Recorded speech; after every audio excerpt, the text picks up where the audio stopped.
जैसा कि हम पर्यावरण एवं पारिस्थितिकी तंत्र के अंतर्गत हम पढ़ रहे थे, जो कार्बन चक्र, ऑक्सीजन चक्र, नाइट्रोजन चक्र, ठीक है, उसी में फास्फोरस चक्र, सल्फर चक्र।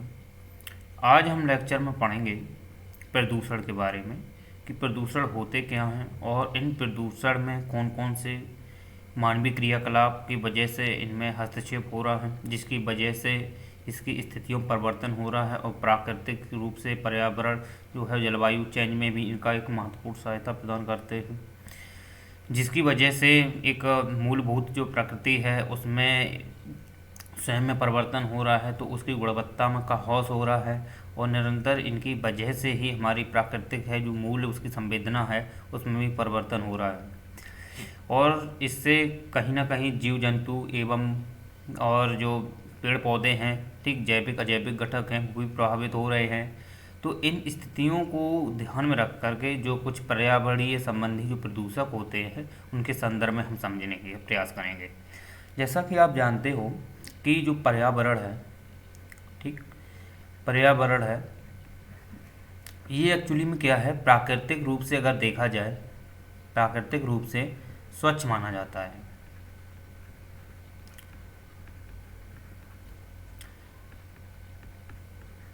प्राकृतिक रूप से स्वच्छ माना जाता है, लेकिन इसमें कुछ ऐसे क्रियाकलाप होते हैं जिनकी वजह से इसकी जो स्थायी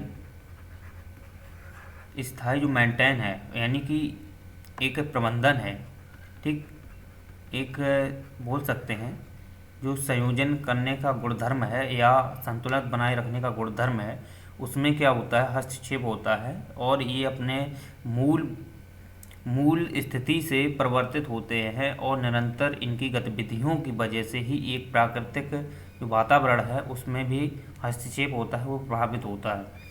तो प्राकृतिक रूप से पर्यावरण स्वच्छ माना जाता है, लेकिन इसमें बहुत सारे कारक ऐसे भी होते हैं जो प्राकृतिक रूप से प्राकृतिक घटनाओं के रूप से भी होते हैं, लेकिन उनकी सांद्रता देखी जाए तो बहुत कम होती है। फिर भी मानवीय क्रियाकलापों की वजह से इसमें इनकी गुणवत्ता है उसमें निरंतर ह्रास हो रहा है, तो इनकी सांद्रता में देखा जाए तो वृद्धि होती है। तो इनकी स्थितियों से भी कई सारे हमारे यहाँ पे जीव जंतु हैं उनको रोग हो जाते हैं, ठीक है, बहुत सारे संक्रामक रोग होते हैं, ठीक है, पेड़ पौधों की जो गुणवत्ता है, उनकी जो विकास करने की क्षमता है, उसमें भी कहीं ना कहीं इसका एक इम्पैक्ट पड़ता है। तो इनकी जो मूल संरचना है जो पेड़ पौधों जीव जंतुओं की है, वो श्वसन क्रिया के माध्यम से विकास करते हैं। जब श्वसन में ही बहुत सारे अवांछित गुण मौजूद हो जाएंगे, तो वो कहीं ना कहीं जीव जंतुओं और उनकी श्वसन क्रिया में जो आंतरिक एक मेटाबॉलिज्म है, ठीक है, उसको श्वसन तंत्र है, उसको भी प्रभावित करेगा। तो पर्यावरण पारिस्थितिकी में हम जो प्रदूषक हैं उनके संदर्भ में अब हम विशेष रूप से समझने का प्रयास करते हैं। जैसा कि आप जानते हो कि जो पर्यावरण है, पर्यावरण में देखा जाए तो वायु भी होती है, ठीक, जल भी होता है, और साथ ही साथ इसमें मृदा भी होती है। तो वायु और जल और मृदा, इन तीनों का क्या होता है, एक समायोजन होता है किसी भी वातावरण में या किसी भी वायुमंडल के अंतर्गत। अगर हम पढ़ते हैं, अगर पर्यावरण के अंतर्गत हम पढ़ते हैं, तो इन तीनों कारकों को हम सम्मिलित कर लेते हैं, जिसमें तीनों घटक होते हैं, वायु, जल, मृदा, ठीक। इसमें जैविक अजैविक घटक होते हैं, वो एक अलग बात होती है, लेकिन इन पर्यावरण को हम कहते किसे हैं, जिसके अंतर्गत वायुमंडल हो, जलमंडल हो, मृदा या धरातल हो। तो यही वायुमंडल में के अंतर्गत जो प्रदूषक होते हैं उनको हम वायु प्रदूषण बोलते हैं, जो जल के अंतर्गत जो प्रदूषक होते हैं उनको जल प्रदूषण बोलते हैं, और मृदा के अंतर्गत जो प्रदूषण होते हैं उनको हम मृदा प्रदूषण बोलते हैं। और इन्हीं प्रदूषणों का एक सम्मिलित रूप, इन्हीं सामूहिक रूप को हम बोलते हैं पर्यावरण प्रदूषण। तो पर्यावरण प्रदूषण क्या है, एक्चुअली में जो वायुमंडल और जलमंडल और मृदा मंडल में उपस्थित जो जो अवांछित गुण होते हैं, उन अवांछित गुणों की वजह से फैलने वाला जो प्रदूषण है, उन्हीं प्रदूषण को हम बोलते हैं पर्यावरण प्रदूषण। तो प्रदूषण की एक्चुअली में ये आप परिभाषा होती है, आप इसे डिफाइन कर सकते हैं, एक डेफिनेट होती है, ठीक है। तो आप समझ सकते हो कि पर्यावरण प्रदूषण होता क्या है। तो पर्यावरण प्रदूषण के अंतर्गत ये 3 घटक हम जिम्मेदार होते हैं, इनको हम समझ लेते हैं।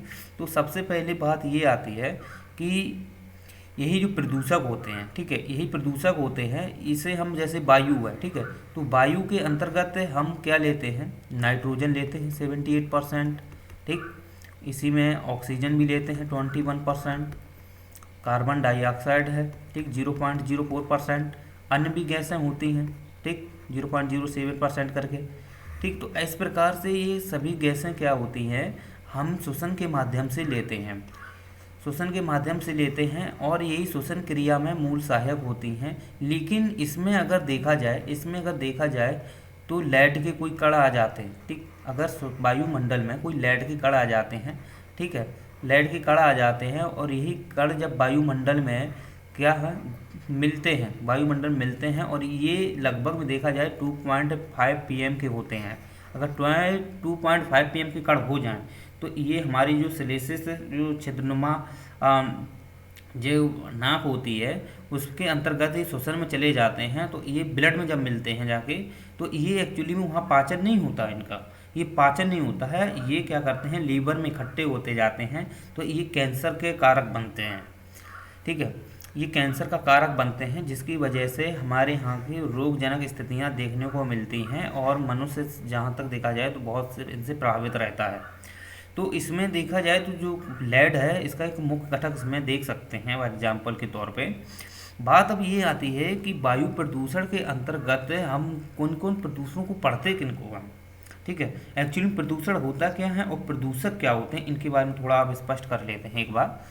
जैसा कि आप जानते हो कि जो वायुमंडल में जो गैसें होती हैं, ठीक, वायुमंडल में जो गैसें होती हैं उन गैसें कैसी होती हैं, स्वच्छ होती हैं, ठीक है, जिसमें आप देख लो नाइट्रोजन है, ठीक है, हाइड्रोजन है, ठीक है, इसी में आप ऑक्सीजन देख लो, ये जो गैसें हैं ये गैसें स्वच्छ रूप से होती हैं। अब बात यहाँ आती है कि ये गैसें में कोई भी अगर अवांछित गुण आ जाता है, कोई भी ऐसा गुण आ जाता है जो अवांछित है, जो इन गैसों को प्रभावित करेगा, तो उनको हम बोलते हैं प्रदूषण, ठीक। तो ये पूर्ण रूप से प्रदूषण हो गया ना, क्योंकि कोई चीज़ है, ठीक है, अगर कोई एक सांद्रता है या कोई वायुमंडल ले लेते हैं एग्जाम्पल में, उसमें अगर जो गैसें उपस्थित हैं वो गैसें एक स्वच्छ रूप में उपस्थित हैं, अगर उसमें कोई अवांछित गुण हम डाल देते हैं या अवांछित गुण किसी क्रियाकलापों की वजह से उसमें आ जाता है, तो वो एक प्रदूषण हो जाता है, ठीक, वो क्या हो जाता है, प्रदूषण हो जाता है। लेकिन जो गुण उसमें आता है, जो अवांछित गुण आता है, उसको हम प्रदूषक बोलते हैं। अब इस पर समझ गए, यानी कि मान लो एग्जाम्पल में ये एक क्षेत्रफल है, ये एक आयतन है, ठीक है, ये आयतन में क्या है, जल भरा है, ठीक है, जल है, तो ये क्या है, स्वच्छ है, ठीक, स्वच्छ है। अब इसमें कोई अवांछित गुण आ जाता है, इसमें कोई हम अवांछित गुण मिला देते हैं, ठीक, अवांछित गुण आप कुछ भी ले सकते हो, जैसे मृदा का कोई गुण ले लो, मृदा डाल दो इसमें, या कोई नमक डाल दो, या कोई जहरीली गैस डाल दो, कीटनाशक गैस डाल दो, ठीक है। तो इसमें अगर हम जो चीज़ डाल देते हैं तो ये पूरा फिर कैसा हो जाएगा, प्रदूषण, कैसा हो जाएगा, प्रदूषण, ठीक। लेकिन जो इसमें मिलाया है, जो मैंने इसमें अवांछित गुण मिलाया है, ठीक, तो उसे हम बोलते हैं प्रदूषक। तो डेफिनेशन आपने समझ ली ना, प्रदूषण और प्रदूषक में क्या भिन्नता है एक्चुअली में। तो इसकी स्थितियों को देखते हुए जब देखा गया कि वायुमंडल में किन आधार पर देखा जाए तो किन किन क्रियाकलापों की वजह से वायुमंडल में प्रदूषण होता है, ठीक है, जिसमें आपको कई आधारों के आधार पे हम समझने का प्रयास करेंगे, एक एक करके समझते हैं अब हम, ठीक, इतना स्पष्ट आप समझ चुके हैं, ठीक है। वायुमंडल में प्रदूषण, वायुमंडल प्रदूषण अगर होता है तो उसमें कई आधार होते हैं उसके, ठीक, कई आधार होते हैं। आप जैसा कि आप जानते हो कि जो वायु होती है पेड़ पौधे भी लेते हैं, जीव जंतु भी लेते हैं, तो पेड़ पौधे भी श्वसन तंत्र करते हैं रात में, और मनुष्य तो श्वसन तंत्र करता ही है दिन और रात, ठीक है। तो वायुमंडल में किन बेसिक हम आधारों को समझते हैं, जिनके आधार पर वायुमंडल में प्रदूषण को समझने का प्रयास करेंगे, जिनमें से हम लिख लेते हैं उत्पत्ति के आधार पर, यानी कि वायुमंडल जो प्रदूषण है उसमें एक अहम कारक होता है उत्पत्ति के आधार पर।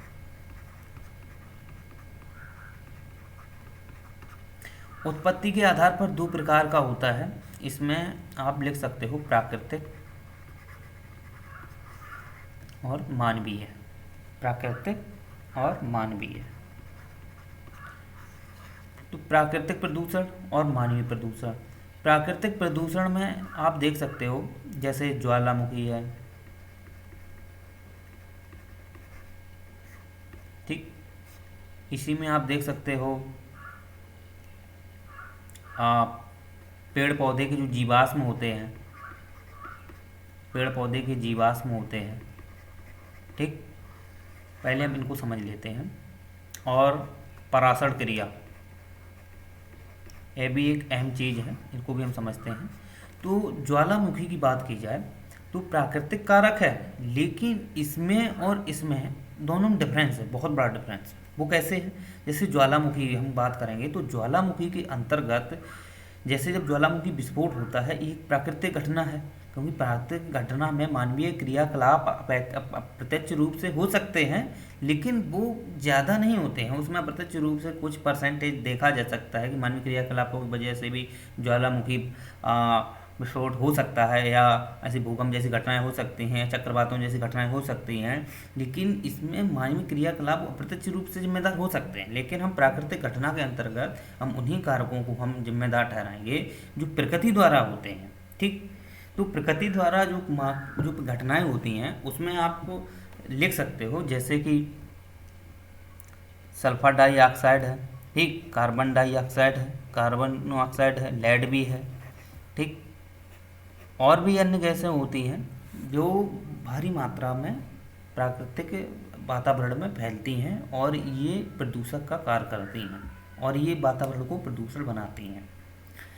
तो बात इनकी ये आती है कि इनकी जो सांद्रता होती है इतनी ज़्यादा व्यापक नहीं होती है, ये वातावरण को ज़्यादा प्रभावित नहीं कर पाती हैं, क्योंकि प्रकृति अगर देखा जाए तो प्रकृति में एक गुण है, प्रकृति में एक गुण पाया जाता है जिसका नाम आप लिख सकते हो होम्योस्टैटिक, ठीक, होम्योस्टैटिक गुण। प्रकृति में गुण होता है होम्योस्टैटिक गुण। ये लगभग देखा जाए तो जब से प्रकृति आई है या जब से पृथ्वी बनी है, जब से हमारी प्रकृति है 5-6 करोड़ वर्ष से, तो तब से पृथ्वी में होम्योस्टैटिक गुण पाया जाता है। होम्योस्टैटिक गुण का अर्थ ये होता है कि स्वतः समायोजन का गुण, स्वतः समायोजन का गुण। स्वतः समायोजन गुण के का मतलब यहाँ समझ सकते हैं कि प्रकृति जो है वो स्वयं संतुलन कर लेती है। अगर कोई चीज़ से प्रकृति में कोई पदार्थ जहरीले निर्मुक्त हो रहे हैं या वातावरण को प्रभावित कर रहे हैं, तो प्रकृति में कुछ ऐसे गुणधर्म ऑटोमेटिक उत्पन्न हो जाएंगे जो इनका अपघटन करके प्रकृति को संतुलन कर देंगे। तो उसे हम बोलते हैं होम्योस्टैटिक गुण, या बोल सकते हैं स्वतः समायोजन की क्रिया वो प्रकृति में पाई जाती है, वो हमारी पृथ्वी में पाई जाती है। लेकिन इसमें कुछ ऐसे मानवीय क्रियाकलाप होते हैं जिनकी वजह से हमारी जो प्रकृति है उसमें हस्तक्षेप हो रहा है, वो अपने संतुलन से असंतुलन की ओर विस्थापित हो रही है। तो इनकी घटनाओं को हम समझते हैं कि इनके कौन कौन से मानवीय क्रियाकलाप ऐसे गुणधर्म हैं जिनकी वजह से हमारा वातावरण अस्वस्थ हो रहा है, क्लाइमेट जो जलवायु परिवर्तन है वो निरंतर हो रहा है। तो इसमें मानवीय क्रियाकलाप आप देख सकते हो। तो मानवीय क्रियाकलाप में बहुत सारे ऐसे निरंतर मनुष्य जो अपना विकास कर रहा है, तो विकास करने के साथ साथ उसमें सेवाएं क्षेत्र आती हैं। तो सेवाओं क्षेत्र के अंतर्गत देखा हो उद्योग आते हैं, ठीक है, विनिर्माण क्षेत्र आते हैं, ठीक है। तो इनके आधार में अगर देखा जाए तो इनके विकास के साथ साथ कुछ ऐसे कुछ आवश्यक कंपोनेंट यूज किए जाते हैं जिनकी वजह से हमारे प्रकृति में वातावरण में प्रदूषण फैल रहा है। जिसमें आप देख सकते हो कि जो इसमें आप लिख सकते हो फ्रियोन हुआ, ठीक, फ्रियोन है। फ्रियोन क्या है?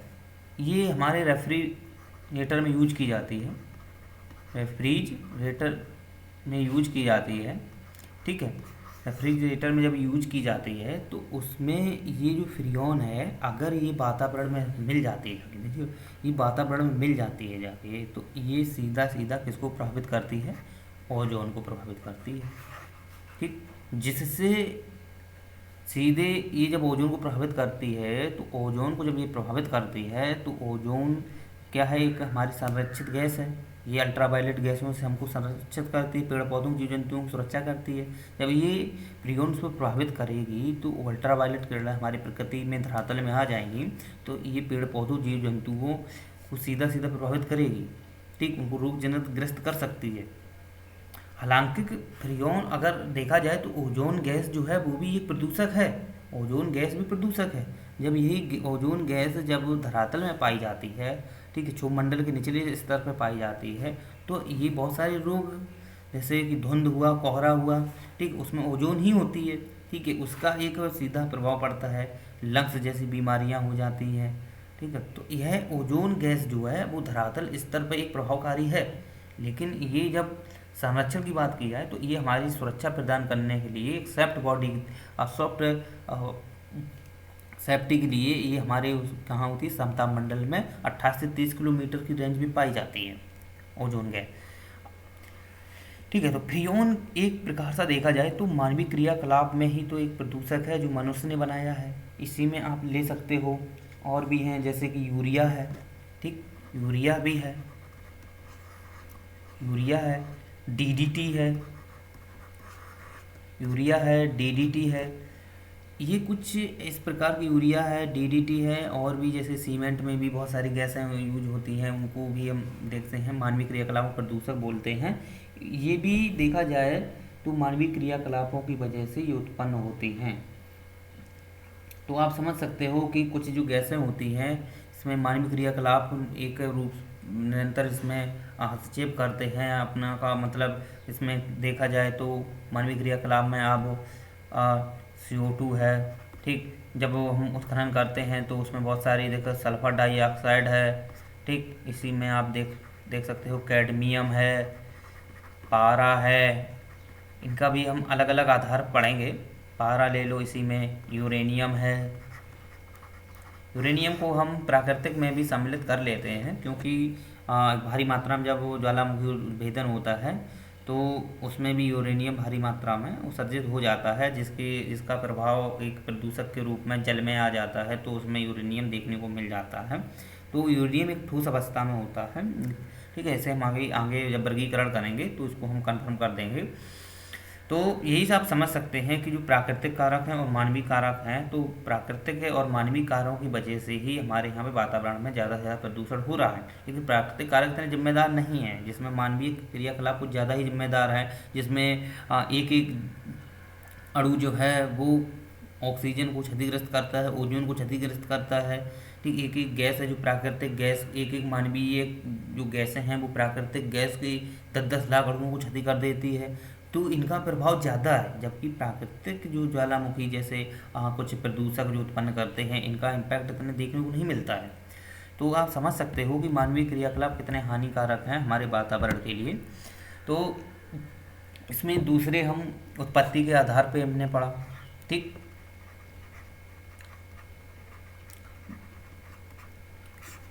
दूसरा हम पढ़ते हैं प्रदूषक अवस्था के आधार पर।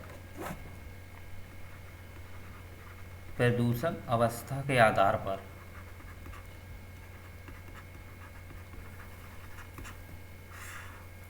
प्रदूषक अवस्था के आधार पर आप समझ सकते हैं गैसीय अवस्था। ठीक, पहला है गैसीय अवस्था,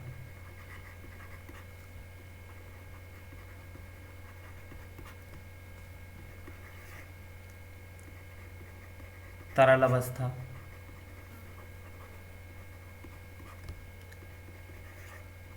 ठोस अवस्था, निम्नीकृत अवस्था। ये 4 अवस्थाएं होती हैं जो प्रदूषक की अवस्था के आधार पर हम इनको विभाजन करते हैं। ठीक, जिसमें हम एक एक करके समझते हैं कि गैसीय अवस्था एक्चुअली में क्या होती है। तो गैसीय अवस्था के जो प्रदूषक होते हैं, जो गैस के रूप में पाए जाते हैं, जिसमें आप देख सकते हो कि कार्बन डाइऑक्साइड है, सल्फर डाइऑक्साइड है, नाइट्रस ऑक्साइड है, इसी में आपको कार्बन मोनोऑक्साइड है। तो ये कुछ जो गैसें होती हैं, तो ये कुछ गैसें होती हैं, ये देखी जाए तो ये गैस अवस्था में पाई जाती है। और कार्बन डाइऑक्साइड है, तो ये आप देखा हो कि जो वाहन होते हैं वहाँ से ये कार्बन डाइऑक्साइड उत्सर्जित होती है। कार्बन मोनोऑक्साइड है, जो वाहन के माध्यम से उत्सर्जित होती है। जो वाहन पुराने हो जाते हैं वो ज़्यादा से ज़्यादा ऑक्सीजन को ग्रहण नहीं कर पाते हैं, इसकी वजह से कार्बन मोनोऑक्साइड गैस निकलती है। ठीक है, इसी में आप सल्फर डाइऑक्साइड देख सकते हो। सल्फर डाइऑक्साइड उत्खनन क्षेत्रों में से भी निकलती है, और देखा जाए तो वाहनों से भी निकलती है। और ईंधन जो पेड़ पौधे होते हैं वो जब वो ज्वलनशील होते हैं, जब जलते हैं पेड़ पौधे, तो वहाँ से भी गैस निकलती है। ठीक है, बहुत सारे ऐसे क्रियाकलाप होते हैं। और प्राकृतिक घटनाओं में अगर देख सकते हैं, जो आग आग जब लगती है वनों में, वहाँ से सल्फर डाइऑक्साइड निकलती है। नाइट्रिक ऑक्साइड देखो, तो नाइट्रिक ऑक्साइड स्वयं इसी को ऐसे ही उदाहरण है। कार्बन डाइऑक्साइड और कार्बन मोनोऑक्साइड तो हैं ही। तो गैसीय अवस्था में आप देख सकते हो कि गैसीय अवस्था के अंतर्गत कौन कौन से हम पढ़ते हैं। ठीक है, तो ये कुछ गैसीय अवस्था की मुख्य जो गैसें प्रदूषक के रूप में हमारे जो वातावरण में फैलती हैं वो आप समझ सकते हैं। दूसरी बात आती है तरल की अवस्था में। तो तरल में अगर देखा जाए, तरल में आपको लिख सकते हो, तरल में अमोनिया है। ठीक, अमोनिया एक प्रकार से देखा जाए तो वैसे तो ये प्रदूषक कैसे होती है, पहले आप समझ लेते हैं इसको।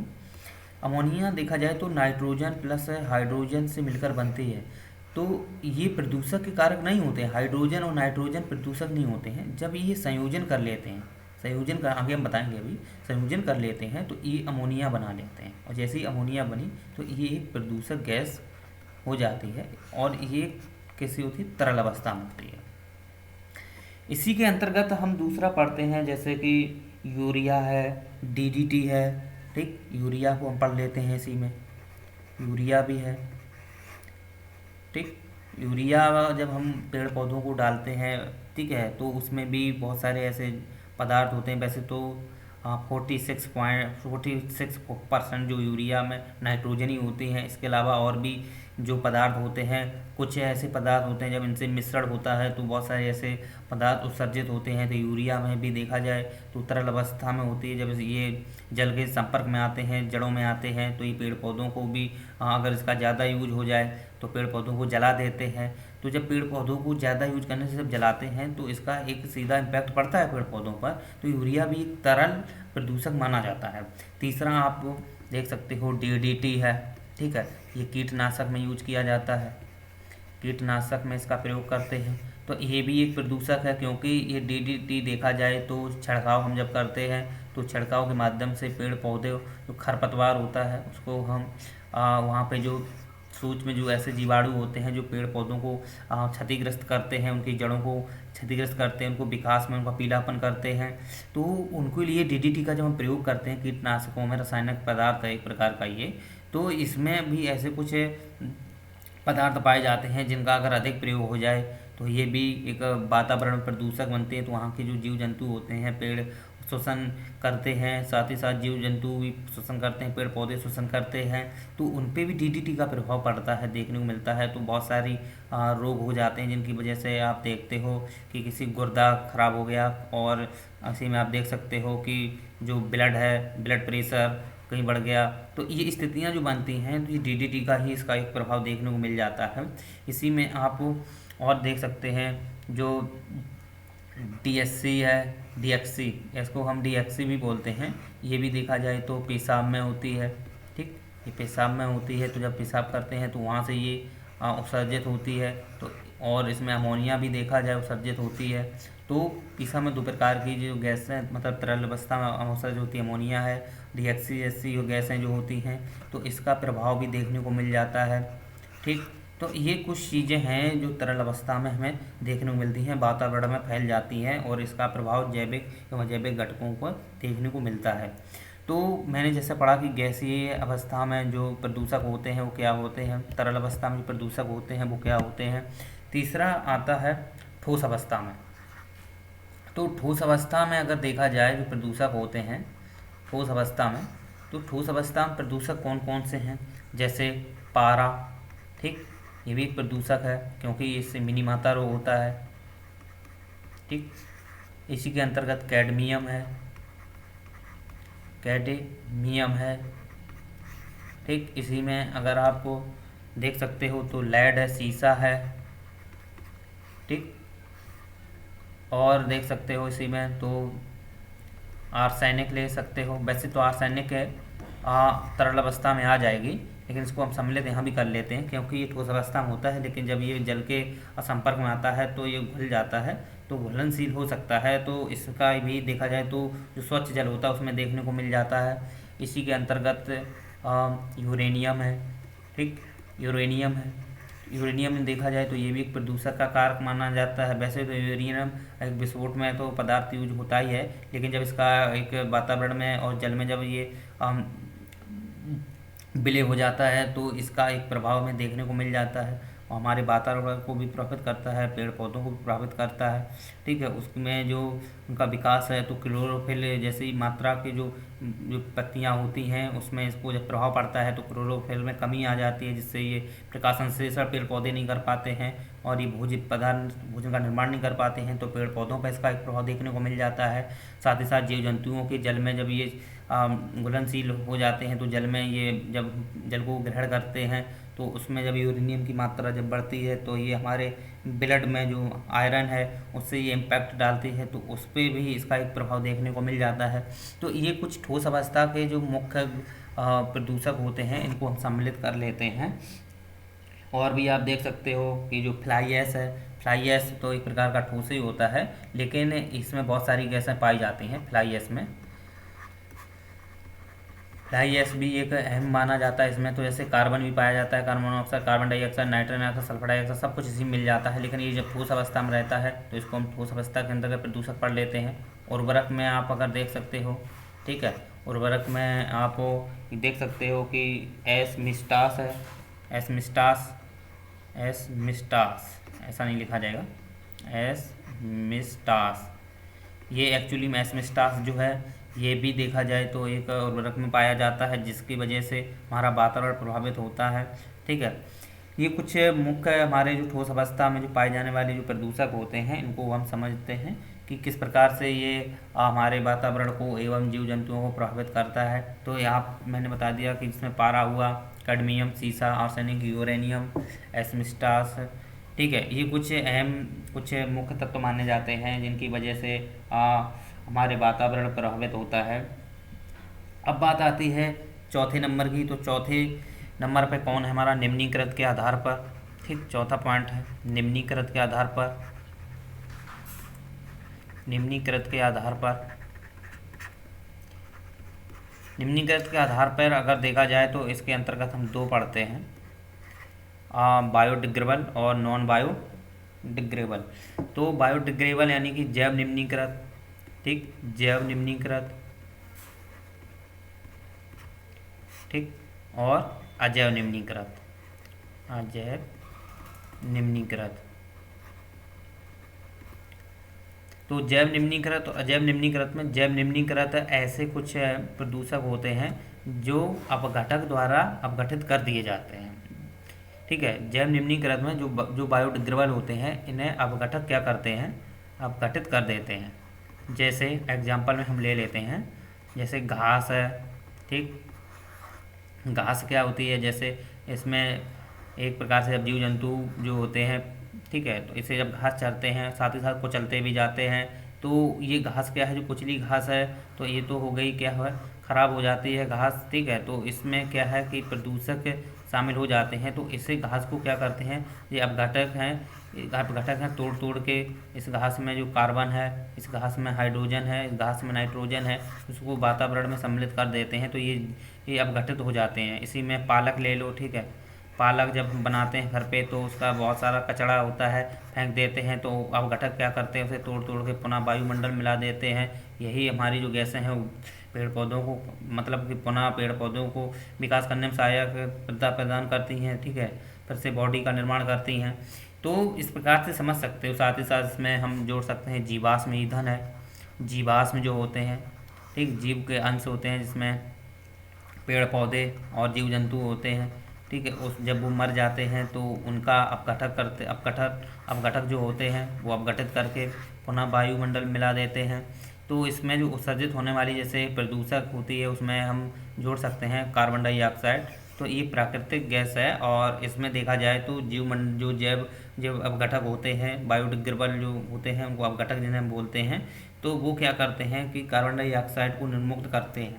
उसमें कार्बन, हाइड्रोजन, नाइट्रोजन करते सभी हैं, लेकिन जो कार्बन भी उत्सर्जित होता है तो एक प्रकार का ये प्रदूषक माना जाएगा। भले ही ये प्रकृति में इसका कोई सांद्रता ना हो ज़्यादा, कोई इसका मतलब दूसरे जीव जंतुओं पेड़ पौधों प्रभावित ना करते हों, लेकिन ये एक गैस देखी जाए तो ग्रीन हाउस गैस मानी जाती है। तो ग्रीन हाउस गैस में जब ज़्यादा से ज़्यादा इसकी उत्सर्जन क्षमता बढ़ती रहेगी तो इसकी सांद्रता इतनी ज़्यादा हो जाएगी कि ये ग्रीन हाउस गैस प्रभाव ज़्यादा बढ़ाएगी, तो ग्लोबल वार्मिंग की में मात्रा में ज़्यादा से ज़्यादा वृद्धि होगी। तो जैव निम्नीकृत के अंतर्गत वो सभी घटक आ जाते हैं जो अपघटक द्वारा अपघटित किए जा सकते हैं, ठीक है। कोई भी गैस हो या कोई भी पदार्थ हो जो अपघटित हो जाए वो जैव निम्नीकृत है, और जो अपघटित नहीं होता है वो जैव निम्नीकृत है। तो जैव निम्नीकृत के अंतर्गत जैसे कि घास हुआ, कोई भी फसल ले लो, जीवाश्म ईंधन ले लो, कोई भी ले लो, जैसे उसमें हम पेड़ पौधे, जैव जंतु सभी आ जाते हैं उसके अंतर्गत। तो उनका जो अपघटक होते हैं वो अपघटित कर देते हैं, जिसकी वजह से हमारे वातावरण स्वच्छ हो जाता है। लेकिन अजैव निम्नीकृत भी होते हैं। तो अजैव निम्नीकृत में आप इसमें आप नॉन बायोडिग्रेडेबल में आप इनका अपघटन नहीं होता है। जो अजैव निम्नीकृत होते हैं इनका जो नॉन बायोडिग्रेडेबल इनके हम बोलते हैं, इनका देखा जाए तो ये अपघटन, इनका जो अपघटक होते हैं इनका अपघटित नहीं कर पाते हैं इनको। जैसे अजैव निम्नीकृत के अंतर्गत अगर हम पढ़ें तो इसमें ले सकते हैं प्लास्टिक, ठीक। जो प्लास्टिक है, जो घरेलू सामग्री होती है जिसमें आप लिख सकते हो कि इलेक्ट्रीशियन सामग्री, ठीक, इलेक्ट्रीशियन ले लो, और बहुत सारी प्लास्टिक सामग्रियाँ होती हैं घरेलू स्तर पे जो यूज की जाती हैं। जब वो उनका जब यूजलेस हो जाते हैं तो उनको क्या कर देते हैं कि बाहर फेंक देते हैं। तो वो प्लास्टिक प्रदूषक होता है, क्योंकि वो देखा जाए तो जो अपघटक पाए जाते हैं हमारी प्रकृति में वो इसको अपघटित नहीं कर पाते हैं।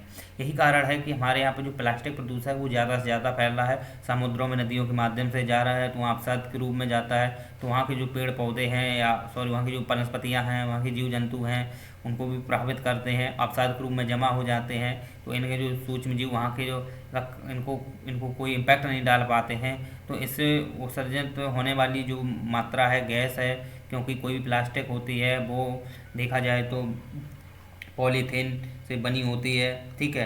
तो उसमें भी बहुत सारी गैसें देखने को मिल जाती हैं। जैसे आप लिख सकते हो जैसे CH, क्योंकि प्लास्टिक जो होता है एक प्रकार का बाउल का ही होता है, क्योंकि इसमें CH2 जुड़ा होता है। ये जो देखा जाए तो ये एक प्लास्टिक है, और इसमें कार्बन है, हाइड्रोजन है। कार्बन हाइड्रोजन के जो अणु होते हैं, ये जब इसको जब ये निर्मुक्त होती है, ठीक है, जब ये लंबे समय तक प्रकृति में बने रहते हैं तो इनसे धीरे धीरे जब ये गलते हैं तो लंबे समय तक, तो यहाँ से कार्बन है और भी सल्फर डाइऑक्साइड भी निकलती है, मीथेन भी निकलती है, बहुत सारी जहरीले गैसें उत्सर्जित होती हैं। तो ये वातावरण को प्रभावित करती हैं, क्योंकि ये इनका अपघटित नहीं कर पाते हैं। यही रीज़न है कि वातावरण में निरंतर जो जहरीले गैसें हैं, इलेक्ट्रीशियन जो घरेलू सामग्रियाँ हैं, ये फेंक देते हैं, और बहुत सारे हो सकते हैं। तो आप समझ सकते हो प्लास्टिक में एक हम ले लेते हैं, इसी में आ जाओ DDT भी है, ठीक है, अजैविक निम्नीकृत में DDT है। तो DDT एक प्रकार का देखा जाए तो ये कीटनाशक है, ठीक है।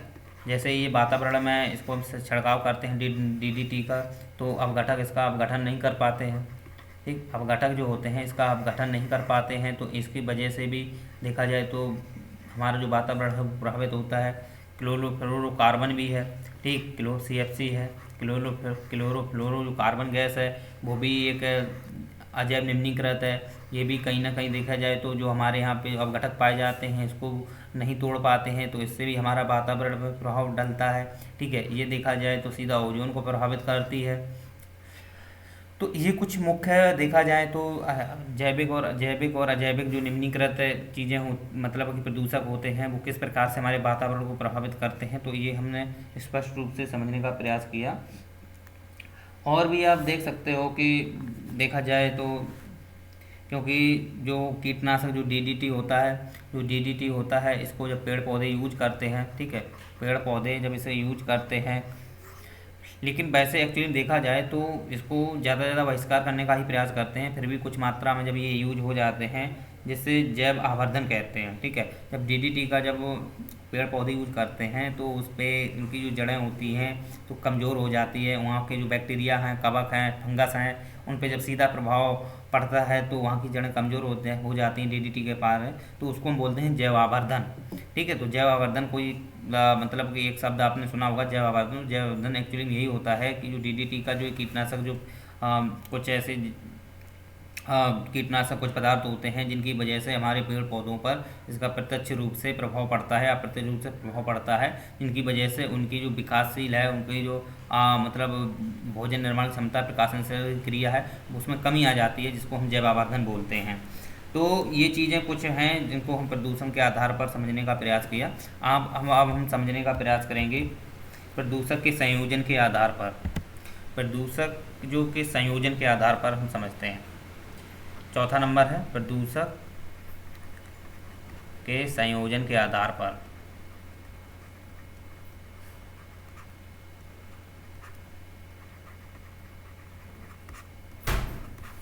प्रदूषक के संयोजन के आधार के अंतर्गत आप जैसा कि जानते हो कि प्रदूषक जैसे कि जो एक तो पदार्थ होते हैं निर्मुक्त अवस्था में होते हैं तो उनका इतना सीधा प्रभाव नहीं पड़ता है, लेकिन जब यही प्रदूषक जब संयोजन कर लेते हैं, यानी कि एक पदार्थ और दूसरे से जब संयोजन क्रिया कर लेता है रासायनिक क्रिया के माध्यम से, तो यही एक प्रदूषक का रूप ले लेता है, जिसकी वजह से भी हमारे वातावरण पर इसका प्रभाव देखने को मिलता है। जिसमें आप पढ़ सकते हो प्राथमिक प्रदूषक है, द्वितीयक प्रदूषक है, ठीक है, तृतीयक प्रदूषक है। तो समझते हैं जो संयोजन के आधार पर भी प्रदूषक कई भागों में होते हैं, जैसे कि प्राथमिक प्रदूषक हुआ,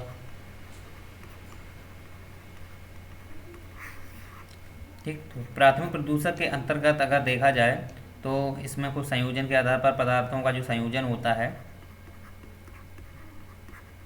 पदार्थों का संयोजन होता है, उसमें आप देख सकते हो कि जो डीडीटी है, ठीक, और भी आप इसमें इसके अंतर्गत आप लिख सकते हो क्लोरोफ्लोरोकार्बन है, CFC हुआ, ठीक, कार्बन मोनोऑक्साइड हुआ, लेड हुआ, पारा हुआ, आर्सेनिक हुआ, यूरेनियम हुआ। ये जो प्रदूषक हैं, ठीक, ये जो प्रदूषक हैं ये क्या है, प्राथमिक प्रदूषक हैं, क्योंकि ये देखे जाएं तो मूल अवस्था में पाए जाते हैं। ये प्राथमिक प्रदूषक हैं, ये मूल अवस्था में पाए जाते हैं, हमारे वातावरण में मूल अवस्था में होते हैं, इनका संयोजन नहीं होता है। बात अब यहाँ आती है कि जो द्वितीय प्रदूषक होते हैं उनका पदार्थों का हो जाता है संयोजन, ठीक। ये देखे जाएं तो ये मूल अवस्था में है, मूल अवस्था में है, जैसे इनको बना दिया गया है, तो ये एक प्रकार से अणु ही होते हैं, ये पदार्थ होते हैं, तो ये मूल अवस्था में है, ठीक, ये मूल अवस्था में है। लेकिन इनका जब संयोजन होता है, जब एक पदार्थ दूसरे पदार्थ से संयोजन होता है, तो इसका एक सीधा सीधा इम्पैक्ट देखने को मिलता है, जिसमें हम द्वितीय प्रदूषक देखते हैं। ये द्वितीय प्रदूषक जो होते हैं, द्वितीय प्रदूषक जो होते हैं उसके अंतर्गत आप देखा हो कि जो देखा जाए तो नाइट्रोजन और प्लस हाइड्रोजन है, ठीक, ये प्रदूषक नहीं होते हैं। नाइट्रोजन और हाइड्रोजन ये प्रदूषक नहीं होते हैं। जब ये आपस में संयोजन कर लेते हैं, आपस में जब ये संयोजन कर लेते हैं तो ये बनाते हैं अमोनिया। तो अमोनिया जो होती है एक प्रकार का प्रदूषक है और एक संयोजन प्रदूषक है, क्योंकि ये देखा जाए तो जल में पाया जाता है, ठीक, जल में पाया जाता है, और ये भारी मात्रा में उद्योगों द्वारा इसका निष्कर्षण होता है, और ये जल में ग्रहण कर ले जल में ये जब विलय हो जाती है तो इसकी मात्रा जो होती है वो लगभग में देखा जाए तो बहुत हो जाती है, 2.5 pm से इसमें एक्स्ट्रा हो जाती है, लगभग में 5 PM तक हो जाती है, 10 PM तक हो जाती है पार्टिकुलर मैटर। यहाँ तक जब इसकी मात्रा हो जाती है तो मछलियाँ जो होती हैं, जीव जंतु जो होते हैं, उनके जो फेफड़े हैं, म्यूकस इनको हम बोलते हैं, फेफड़ों में म्यूकस पाया जाता है। तो म्यूकस क्या करता है, वो ऑक्सीजन ग्रहण नहीं कर पाता है, क्योंकि उसमें अमोनिया जब सम्मिलित होती है तो अमोनिया की वजह से वहाँ पे जो जल में ऑक्सीजन पाई जाती है, तो ऑक्सीजन को जब ग्रहण नहीं कर पाते हैं तो इसका रीज़न ये है कि उसमें अमोनिया है। तो इसकी वजह से जो जीव जंतु होते हैं वहाँ के जो जल की सतह में रहते हैं उस पर सीधा सीधा इम्पैक्ट पड़ता है। जैसे अमोनिया का भी स्तर बढ़ाता है, यमुना नदी है, ठीक है, ये दिल्ली से होकर जब गुजरती है तो वहाँ बहुत सारे उद्योग हैं, वहाँ से नालों के माध्यम से बहुत सारे प्रदूषक इसमें हम जाते हैं, उसमें अमोनिया भी भारी मात्रा में जाती है। तो इसका एक इम्पैक्ट हमारी यमुना नदी आप एग्जाम्पल पर देख सकते हैं, जिसकी स्वच्छ करने के लिए यमुना स्वच्छ भारत अपनी एक योजना चालू की गई है। उसमें देखो एनजीटी भी है, नेशनल ग्रीन ट्रिब्यूनल है, ठीक है, एनजीओ भी हैं, बहुत सारे किए जा रहे हैं। स्वच्छ भारत मतलब कि एक नदी को साफ सफाई करने के लिए, एक पक्की नहरों का निर्माण करने के लिए भी बात मतलब कि बहुत सारी योजनाएं चल रही हैं। इसी में आप देख सकते हो कि जो गंगा स्वच्छ योजना है, ठीक है, बहुत सारी ऐसी योजनाएं हैं, आप देख सकते हो। लेकिन बात यहाँ आती है कि द्वितीय प्रदूषक के अंतर्गत वही प्रदूषक आते हैं जो संयोजन का आधार बनाते हैं, जिसमें संयोजन करने का गुण हो, उनमें आपस में एक रासायनिक क्रिया करने का गुण हो, तो वही होते हैं द्वितीय प्रदूषक। इसमें आप और भी सम्मिलित कर लेते हैं, जैसे कि ओजोन है, ठीक, तो ओजोन भी एक द्वितीय प्रदूषक है, ठीक है, ओजोन एक द्वितीय प्रदूषक है, क्योंकि ये जो होता है ऑक्सीजन जैसे है, ठीक, ये ऑक्सीजन है, जब इस पर अल्ट्रावायलेट किरणें गिरती हैं तो ये दो बंड में टूट जाता है, ठीक, और यही एक ऑक्सीजन का जो अणु है फिर से ऑक्सीजन से क्रिया कर लेता है, तो ये क्या बना लेता है, ओजोन बना लेता है, ठीक है। तो ये ओजोन है, ये तो हमारे समताप मंडल है, ठीक है, उसकी जो ऊपर की परत है उस पर पाई जाती है, ये हमारी अल्ट्रावायलेट किरणों को अवशोषित कर लेती है और सुरक्षा प्रदान करती है, एक प्रवाल भित्ति की तरह कार्य करती है। बात यहाँ है कि यही ओजोन गैस जब हमारी क्षोभमंडल में आती है, क्षोभमंडल धरातल में पाई जाती है, जिसमें देखा जाए तो बहुत सारे पदार्थों का नीचे से निष्कर्षण करते हैं, उत्खनन करते हैं, वहाँ से भी ओजोन जो है वो सर्जित होती है, ठीक है। तो इसका प्रभाव देखा जाए तो हमारे शीतकटिबंध क्षेत्रों में देखने को मिलता है, ठंडे प्रदेशों में देखने को मिलता है, जिसमें धुंधला कोहरा देखा हुआ अपने कुहासा बोलते हैं उसको, उसमें भी ओजोन का भी प्रभाव देखने को मिलता है। तो जिससे देखा जाए तो हमारा जो दृश्य प्रकाश है अदृश्य हो जाता है, ठीक है। तो ये चीज़ें हैं जो हमें सीधे जो ओजोन होती है उससे प्राप्त होते हैं। साथ ही साथ लंग्स की जो बीमारियां हैं वो भी इसी ओजोन से ही होती हैं। तो ओजोन का जो प्रभाव है वो हमारे जो क्षोभमंडल है उसे धरातल पे देखने को मिलता है। ये भी एक देखा जाए तो द्वितीय प्रदूषक है, क्योंकि ये नवजात ऑक्सीजन से क्रिया करके एक ऑक्सीजन से मिलकर और ये त्रिक परमाणु के रूप में बनता है। अब बात ये आती है कि द्वितीय प्रदूषक के अंतर्गत और भी हैं, जैसे कि हम सम्मिलित कर लेते हैं पराऑक्सी, ठीक है, एसीटिल नाइट्रेट, ठीक है, द्वितीय प्रदूषक के अंतर्गत लिख लो पराऑक्सी एसीटिल नाइट्रेट। ये देखा जाए तो ये भी इसको हम एग्जाम्पल में लिख सकते हैं पेन, ठीक, इसे हम एग्जाम्पल में पेन दे देते हैं। तो ये क्या करती है कि ये बनता कैसे है, तो इसका बनने का कारण क्या है कि जो हमारे वायु में नाइट्रोजन ऑक्साइड जो पाई जाती है, नाइट्रोजन जो ऑक्साइड अणु पाए जाते हैं, और यही जब हाइड्रोकार्बन से जो हाइड्रोजन से बने हुए जो कार्बन युक्त जो हाइड्रोजन से बने हुए जो कुछ कारक होते हैं, उन कारक में ये नाइट्रोजन के जो अणु होते हैं वो सम्मिलित हो जाते हैं। तो ये क्या बना लेते हैं, पराऑक्सी एसिटिल नाइट्रेट। जैसे एग्जांपल में हम देख सकते हैं, जैसे कि ये नाइट्रोजन का ऑक्साइड है, ठीक है, जब इसमें हाइड्रोकार्बन मिलता है, ठीक है, हाइड्रोकार्बन के जो अणु मिलते हैं, हाइड्रोकार्बन का मतलब होता है हाइड्रोजन और कार्बन से बने हुए यौगिक जो हाइड्रोकार्बन होते हैं, ये जब इससे क्रिया कर लेता है तो क्या बनाता है, पेन। और यही पेन जो है पैराऑक्सी एसिटिल नाइट्रेट है। ये बहुत ही एक प्रकार से देखा जाए तो प्रदूषक गैस है, लेकिन इसकी मात्रा इतनी देखने को नहीं मिलती है, बहुत कम होती है, लेकिन काफ़ी प्रदूषक है और ये हम द्वितीय प्रदूषक के अंतर्गत हम पढ़ते हैं। तो आप समझ सकते हो कि किस प्रकार से इनके मिलने पर एक संयोजन के आधार पर जो अमोनिया है, ओजोन है, ठीक है, पराऑक्सी जो एसिटिल नाइट्रेट है, ये कुछ जहरीली जो पदार्थ होते हैं, गैसें होती हैं, इनकी वजह से बहुत सारे रोग हमें देखने को मिल जाते हैं। तो ये कुछ वायु प्रदूषण के अंतर्गत हमने समझने का प्रयास किया। अब हम समझते हैं वायु प्रदूषण। एक्चुअली में वायु प्रदूषण में गैसों का मिश्रण किस प्रकार से होता है, उसमें प्राकृतिक कारक कौन कौन होते हैं, मानवीय कारक कौन कौन होते हैं, अब हम समझने का प्रयास करते हैं। ये तो एक बेसिक था कि इनके वर्गीकरण के आधार पर किन किन हम विषयों को पढ़ते हैं, किन किन प्रदूषकों को फैलते हैं, विषयों के अंतर्गत कौन कौन प्रदूषकों को हम पढ़ते हैं, तो ये हमारे वर्गीकरण के आधार पर था। अब हम समझेंगे वायु मंडल में जो प्राकृतिक रूप से और मानवीय रूप से कौन कौन सी ऐसी गैसें देखने को मिलती हैं।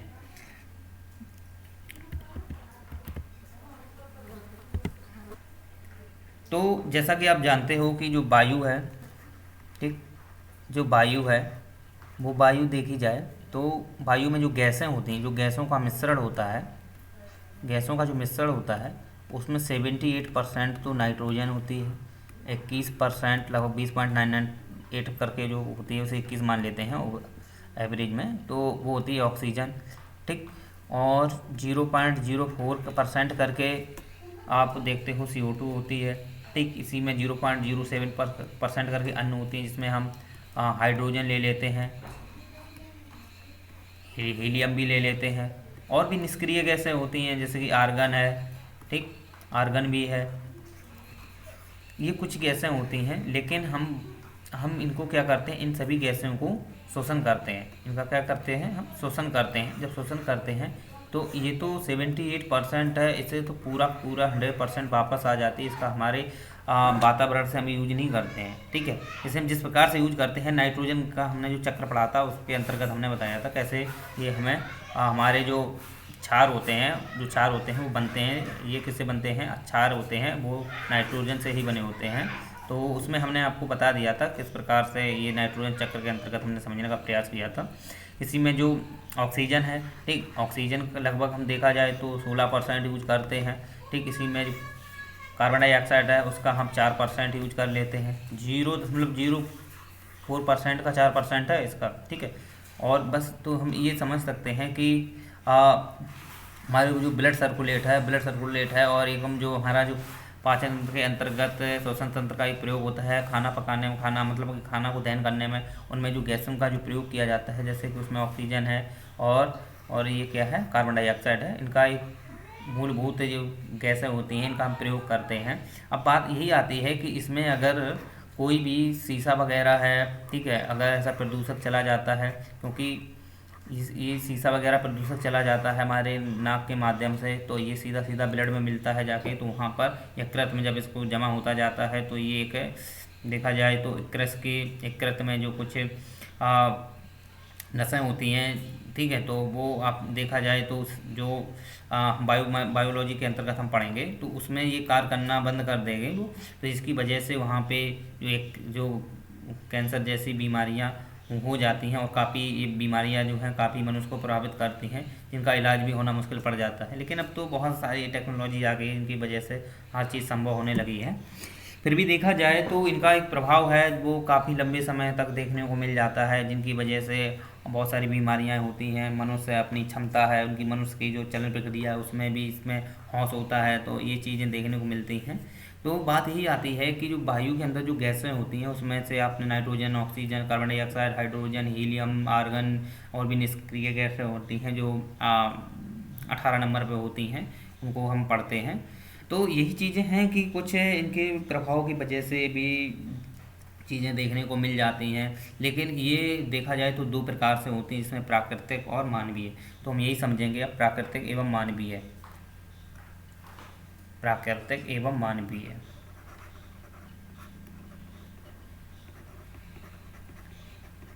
क्योंकि कोई भी प्रदूषक है, ठीक है, उसमें प्राकृतिक कारक जिम्मेदार है और मानवीय क्रिया कारक जिम्मेदार है। प्रदूषक कारक में प्राकृतिक की बात की जाए तो इसमें एक है परासरण, ये हमने पहले बताया था, वो केवल एक ओवरव्यू के रूप में था।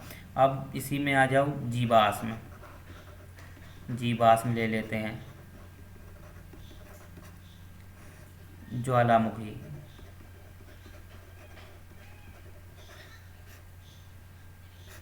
ठीक।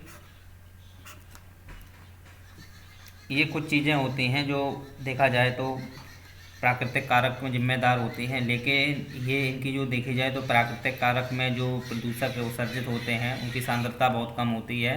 इनका प्रभाव देखा जाए तो पृथ्वी जो होती है वो हमने आपको बता दिया था कौन सा गुण दर्शाती है, होम्योस्टैटिक, ठीक, वो गुणधर्म जो प्रकृति दर्शाती है उसे बोलते हैं पृथ्वी का संतुलन। तो पृथ्वी को संतुलन बनाए रखने के लिए कुछ ना कुछ ऐसे क्रियाकलाप कर लेती है स्वयं में, ताकि वो मेंटेन कर ले।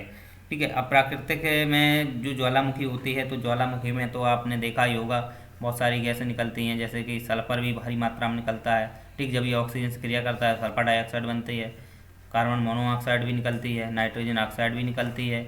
इसी के अंतर्गत देखा जाए तो लेड है, ठीक, लेड भी निकलता है। ठीक है, और देखा जाए तो जलवाष्प है, जलवाष्प भी भारी मात्रा में निकलता है। कार्बन डाइऑक्साइड है, ये भारी मात्रा में निकलता है। आयरन है, ठीक है, ये भी भारी मात्रा में निकलता है। तो एल्यूमिनियम है, ठीक, ये धातु निकलते हैं। एल्यूमिनियम है, ठीक है, मैग्नीशियम है, ठीक है, ये कुछ चीज़ें जो हैं कुछ कुछ कुछ गैसीय अवस्था में निकलते हैं, कुछ ठोस अवस्था में निकलते हैं। ठीक है, ये पदार्थ जो होते हैं, तो ये ज्वालामुखी में इसमें देखा जाए तो ये प्रदूषक के एक अहम कारक माने जाते हैं, लेकिन इनकी सांद्रता होती है और वो बहुत कम होती है। सांद्रता का मतलब यहाँ होता है कि जो अगर कोई विलायक है उसमें विलय की मात्रा कितनी है। ठीक है, अगर विलय की मात्रा ज़्यादा हो जाती है तो वो विलयन, जब जो विलयन बनता है उसमें विलायक है कोई चीज़, जैसे जल है, ठीक है, जल में अगर विलय की मात्रा ज़्यादा हो जाए तो सांद्रता उसकी ज़्यादा हो जाती है। ठीक है, और जितनी ज़्यादा सांद्रता होगी उसमें घनत्व की वृद्धि होती जाएगी, और जिसकी वजह से उसमें जो प्रदूषक है उसकी मात्रा में भी वृद्धि होगी। तो ये हम देख सकते हैं कि सांद्रता, लेकिन बात यहाँ आती है कि ज्वालामुखी चीज़ों की घटनाओं की वजह से ये जो गैसें भारी मात्रा में निकलती हैं तो ये उस क्षेत्र पे विशेष पे निकलती हैं, क्योंकि ज्वालामुखी पूरे पृथ्वी पे कई कई क्षेत्रों पे ही उनका विस्फोटन होता है, लेकिन देखा जाए तो उनका इतना प्रभाव नहीं पड़ता है। ठीक है, उनका प्रभाव देखने को मिल जाता है, ज्वालामुखी जो वनस्पतियां हैं, ठीक, उन पर प्रभाव मिल जाता है, जीव जंतुओं पे भी प्रभाव देखने को मिल जाता है। हालांकि इसका एक प्रभाव देखा जाए तो जीव जंतु, जैसे कि जो पेड़ जल में जो जीव जंतु होते हैं उसमें भी इसका प्रभाव देखने को मिल जाता है। ठीक है, तो ये समझ सकते हैं। बात यहाँ आती है कि जो मानवीय क्रियाकलापों के में जो गैसें ये उत्सर्जित होती हैं, जिसमें सल्फर डाइऑक्साइड हुआ, अमोनिया है, और उसी में आप देख सकते हैं कार्बन मोनोऑक्साइड है, नाइट्रेट ऑक्साइड है, ठीक है, लेड है, पारा है, कैडमियम, यूरेनियम। यूरेनियम तो ज्वालामुखी में भी निकलता है। ठीक है, तो बहुत सारे और भी, क्योंकि जो हमारी प्रकृति है, पृथ्वी है, उसके जो अंदर देखा जाए संवहन क्रिया होती रहती है। वो ज्वालामुखी के देखा जाए तो प्लेटों का संवहन होता है, तो वहाँ से एक दूसरे विस्फोट होकर के ये ज्वालामुखी विस्फोट होता है। ठीक है, तो ये चीज़ें होती हैं, इनकी वजह से भारी मात्रा में वहाँ जो पदार्थ होते हैं उनका निष्कर्षण होता है, तो ये गैसें उत्सर्जित होती हैं। लेकिन ये किसी विशेष क्षेत्र पे ही होती हैं, वहाँ पे फिर ये वातावरण में फैल जाती हैं, जिनको प्रकृति स्वयं वो होम्योस्टैटिक का गुण रखती है, इनको मेंटेन कर लेती है, प्रबंधन कर लेती है। लेकिन मानवीय क्रियाकलाप में देखा जाए तो बहुत सारे ऐसे उद्योग स्थापित किए गए, निरंतर कंपनियां स्थापित हैं, कारखाने स्थापित हैं, तो उन फैक्ट्रियों से निकलने वाला धुआं, फ्लाई ऐश वगैरह, ठीक है, भारी मात्रा में निकलता है। ठीक है, कार्बन डाइऑक्साइड भारी मात्रा में होती है, कार्बन मोनोऑक्साइड भारी मात्रा में उत्सर्जित होती है। ठीक है, तो वो देखा जाए तो उसका इम्पैक्ट एक अलग पड़ता है। अब बात करते हैं जैसे कि जीवाश्म ईंधन है, तो जीवाश्म ईंधन में देखा जाए तो इसको देखा जाए तो जो अपघटक होते हैं, ठीक है, अपघटक होते हैं, तो क्या अपघटक होते हैं, उसको तोड़ तोड़ के क्या कर देते हैं, प्रकृति में निर्मुक्त करते हैं। कार्बन, हाइड्रोजन, नाइट्रोजन ऑक्साइड के जो अणु होते हैं उनको निर्मुक्त कर देते हैं, जिसमें भी देखा जाए तो कार्बन डाइऑक्साइड की मात्रा में वृद्धि होती है। तो ये ग्रीन हाउस गैस प्रभाव है, ये ग्रीन हाउस गैस प्रभाव है। इसी में देखा जाए तो बहुत सारी, जैसे कि जीवाश्म ईंधन में हम जैसे कि पेड़ पौधे जो होते हैं, ठीक, पेड़ पौधे जो होते हैं वो मतलब कि जैसे मतलब हरे हैं, तो उसमें भी आग अगर लग जाती है, ठीक, आग लग जाती है, जैसे ऑस्ट्रेलिया के बने कैलिफोर्निया के जो जंगल हैं उनमें आग लग जाती है, तो वहाँ से भी देखा जाए तो बहुत सारी सल्फर डाइऑक्साइड है, ठीक है, फार्मिक अम्ल है, नाइट्रोजन ऑक्साइड है, कार्बन डाइऑक्साइड है, कार्बन मोनोऑक्साइड है, ठीक है, ये भारी मात्रा में गैसें उत्सर्जित होती हैं। ठीक है, तो इनका ये प्रभाव देखने को मिल जाता है।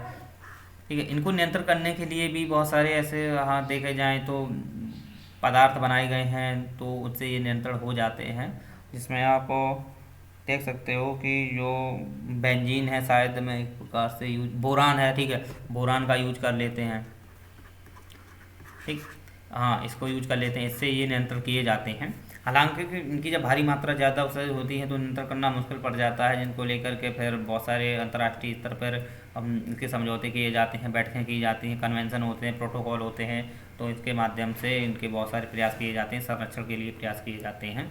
तो ये कुछ देखा जाए तो पराशरण क्रिया है। पराशरण में तो आप जानते ही हो कि एक छलने की क्रिया होती है, ठीक है।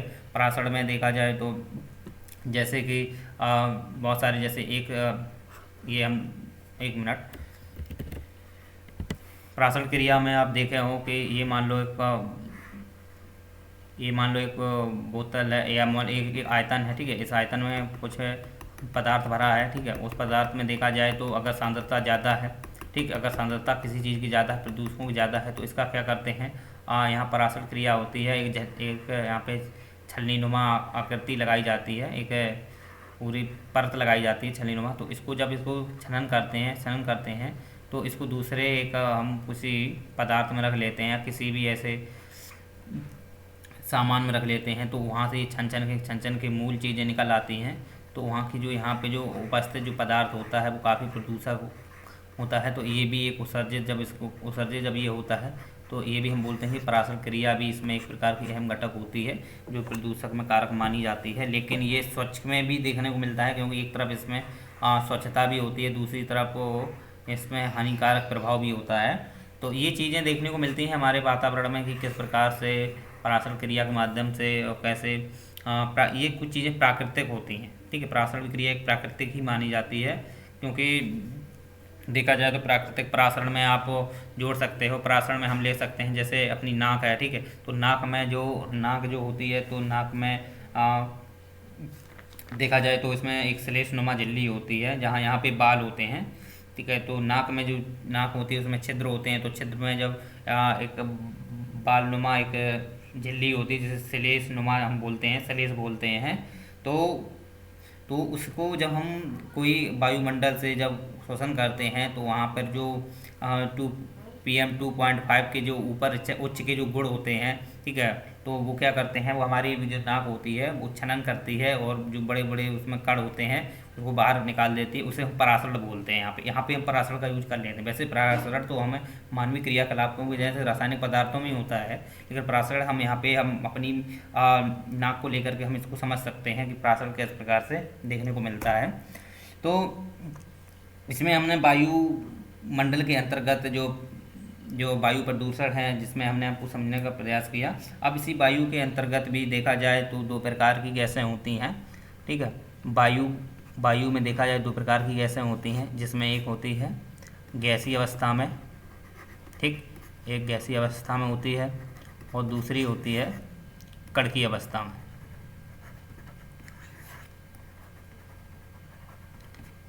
ठीक। तो गैसीय अवस्था में आप जैसा कि जानते हो कि इसमें कार्बन डाइऑक्साइड है, कार्बन मोनोऑक्साइड है। इसी में गैसीय अवस्था में आ जाओ सल्फर डाइऑक्साइड है, ठीक है। इसी में आ जाओ मीथेन भी है, ठीक। इसी में आ जाओ फार्मिक अम्ल है HCOOH, ठीक। इसी के अंतर्गत ले सकते हो नाइट्रोजन ऑक्साइड है, ठीक है। और जो नाइट्रस जो अणु होते हैं, ठीक, वो होते हैं। साथ ही साथ देखा जाए तो इसमें गैसीय अवस्था के अंतर्गत आप इतने ही समझ सकते हैं। और भी बहुत सारे सूक्ष्म मिल जाते हैं, जो अमोनिया एक प्रकार की गैस ही होती है, वो उसको हम तरल में पढ़ लेते हैं, तो वो भी एक प्रकार की गैसीय अवस्था में होती है, उसको भी हम इसी में पढ़ लेते हैं, अमोनिया हुआ, ठीक है। इसी में और भी होते हैं, लेकिन बस इतना ही इम्पोर्टेंट है, आप इतना ही आप नोट डाउन कर लीजिएगा, इतना ही आपका सफिशिएंट है। एग्जाम में अगर फैक्चुअल MCQ में पूछे जा सकते हैं तो आप उन्हें आसानी से हल कर सकते हैं। कणकीय अवस्था में आप जानते हो कि कणकीय अवस्था के अंतर्गत आप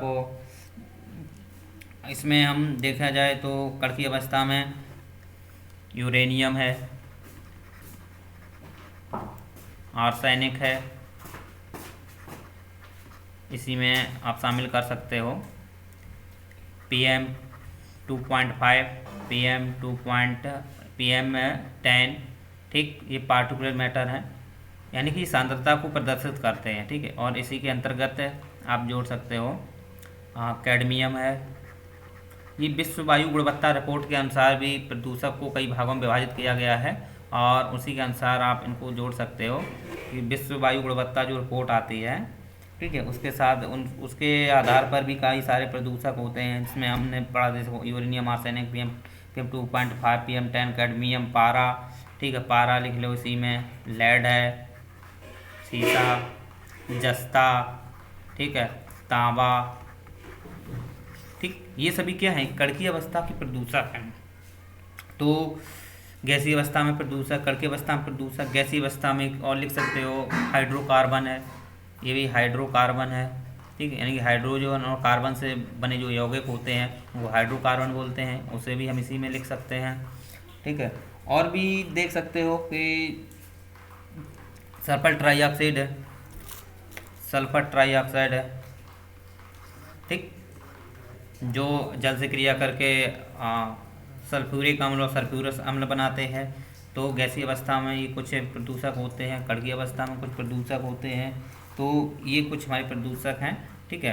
अब हम नेक्स्ट लेक्चर में इन्हीं प्रदूषकों को हम काफ़ी डिटेल से समझेंगे एक एक करके कि CO2 का कैसे प्रभाव होता है, सल्फर डाइऑक्साइड कैसे प्रभाव होता है, मीथेन का, कार्बनिक अम्ल का, नाइट्रिक अम्ल का कैसे प्रभाव होता है, ठीक है, और कड़की अवस्था में यूरेनियम का कैसे प्रभाव होता है, ठीक, आर्सेनिक का, इन कणों का कैसे प्रयोग होता है, कैडमियम, पारा, इनका सभी कैसे प्रभाव होता है। तो इन संदर्भ को हम एक एक करके डिटेल समझेंगे नेक्स्ट लेक्चर।